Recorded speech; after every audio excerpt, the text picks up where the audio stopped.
સમાચાર સુરેન્દ્રનગરથી પ્રાપ્ત થઈ રહ્યા છે। સુરેન્દ્રનગર જિલ્લો કે જ્યાં જિલ્લામાં કમોસમી વરસાદ વરસ્યો, જોરાવરનગરમાં માવઠું વરસ્યું, લીંબડી સહિત આસપાસના વિસ્તારોમાં પણ કમોસમી વરસાદ વરસ્યો છે।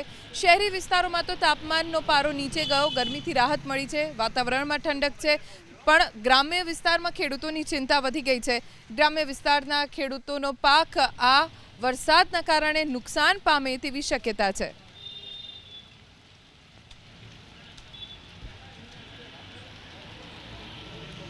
તો સૌરાષ્ટ્રમાં માવઠાના મારે ખેડૂતોની ચિંતા વધારી દીધી। અમરેલી, જૂનાગઢ, ગીર સોમનાથ જિલ્લામાં આજે પણ વરસાદ પડ્યો।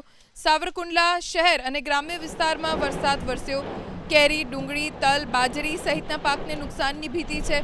તો સતત વરસાદ અને ઉપરવાસથી પાણીની આવક થતાં નાવલી નદી બે કાંઠે વહેતી થઈ। હનુમાનજી આશ્રમ પાસેનો ચેકડેમ ઓવરફ્લો થયો। આ તરફ જૂનાગઢના મેંદરડામાં પણ વરસાદ પડ્યો।